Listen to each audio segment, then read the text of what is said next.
Hello guys! Hello! This is for Scorpio. Scorpio, welcome dito sa aking channel, Kapalaran 888. Welcome Scorpio.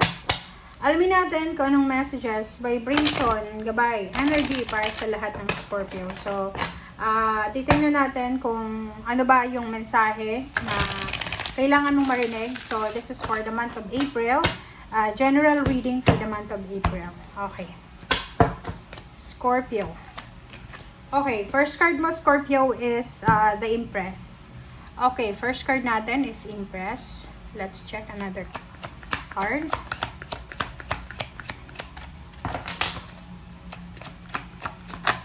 Okay, wow. Same with the Pisces. Lumabas din siya. 8 of Wands. So, yung first two cards mo, ang sinasabi ng baraha dito, Scorpio, na mabilis yung mga pangyayari. Okay, mabilis ang pangyayari ngayong April. So, parang ano na to eh. Ito yung first na takbo ng fire horse para sa'yo. So, sinasabi ng barahan na napakabilis na pagbabago. Okay? Napakabilis na inspiration, motivation, or sinasabi ng barahan napakabilis na pagbabago ang gusto mong mangyari simula ngayong Abril. Mag-iingat ka. You need to be careful kung babae ka na, Scorpio. Kasi posibleng ikaw ay mabuntis. Kasi there's a possibility na nakalimutan mo kung may contraception ka, nakalimutan mo na uminom ng pills or kung ano pa man. And possible din dito na yung ibang babae lang na Scorpio, mabilis yung actions nyo, so magdahan-dahan pa rin kayo. Okay? Yung decision making nyo ay kailangan yung i-consider. Okay? Huwag kayong masyadong magmamadali. Okay? And yung the Empress dito, take care of your body. Kasi baka sobrang abala ka sa trabaho, wala ka ng oras para sa sarili mo. So, you need to take care of your body.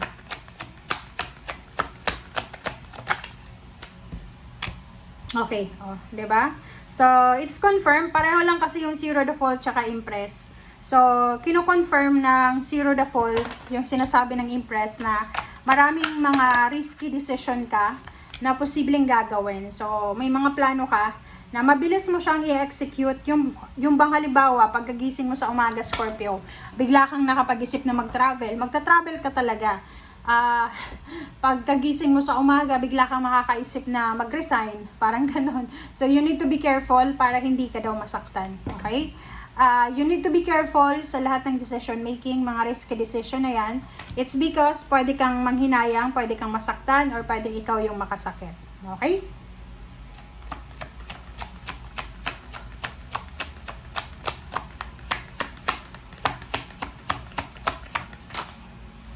Okay. So, isa din ang possible na mabilis mong plano is yung pagpapatayo ng bahay. Maybe, this month of April, makakapag-desisyon ka na talaga na magpatayo ng bahay or magpa-renovate ng bahay, dagdagan yung anak, or posibleng possible na ikasal. Okay? So, pwedeng may iba sa inyo dito, Scorpio, na nag-live-in pa lang, or posibleng kinasal na kayo sa Huwes and gusto mong maikasal sa pare, parang ganon. So, yun yung nakikita natin dito. Okay?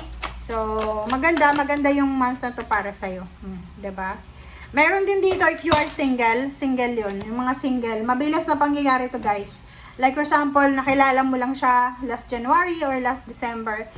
Possible na yun, mag-iingat ka kasi posibleng mabuntis ka, and yun yung rason kung bakit ka ikakasal agad-agad.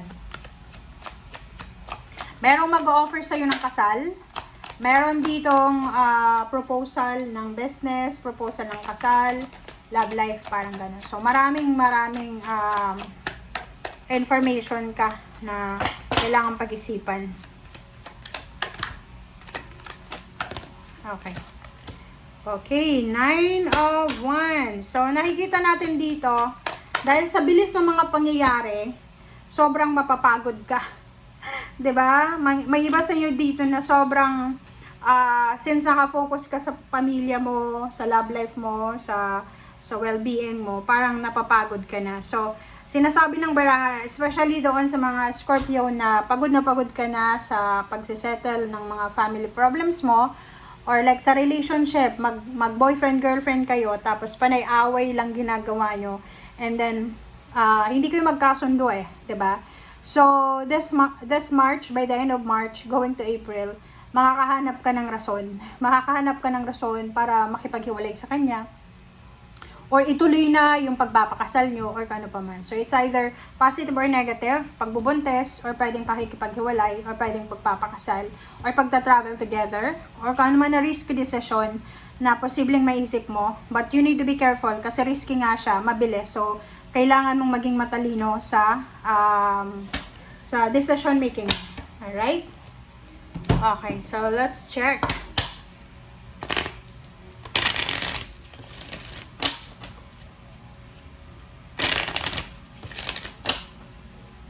Ano pa ba, Scorp? Sabi na, bahay talaga to. Like, 4 of wands, and then house din. 4 din siya. King of hearts. So, sinasabi ng bara sa'yo dito na yun, you are focused para sa family life. Yung iba, sobrang focused. Pwedeng you're preparing for the wedding. You are parang supervising sa pagpapatayo ng bahay mo, pagpaparenovate, or pwedeng pagbuo ng pamilya. So, magle-level up yung relationship from being in a relationship to married. Okay? Diba? So, sinasabi ng bara sa'yo dito, merong iba na possible na may maghihiwalay, but yung iba naman ay ma-overcome nyo lahat ng mga family problems, emotional problems na posibleng pagdadaanan nyo sa buwan na to. Okay? So, sinasabi ng barahan na yung focus mo this month is all about emotions, all about love, all about family. Kaya nga, mag-isip ka ng maayos para hindi ka magsisi sa bandang huli.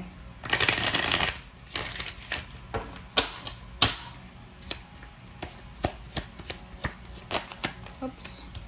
Okay.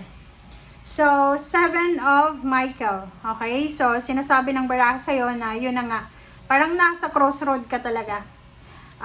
Yung iba sa inyo dyan, this is the month na may maguguluhan ka. May hilo ka sa decision mo. Sinasabi ng barahan na there's a better course of action available to you. Okay? So, kailangan mong isipin lahat or kailangan mong pag-aralan lahat ng detalye sa mga plano mo sa buhay, sa buwan na to. Kasi ang buwan na to ay yun na nga, parang nasa crossroad ka. Hindi mo malaman kung tama ba yung decision mo, or naguguluhan ka lang, or nahuhumsik ka lang, or may hormonal imbalance, or pagod ka lang. So, parang ganon.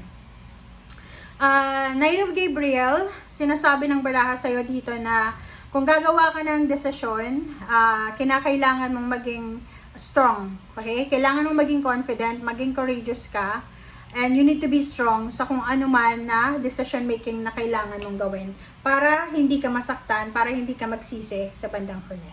Okay? So, thank you guys for watching. Bye!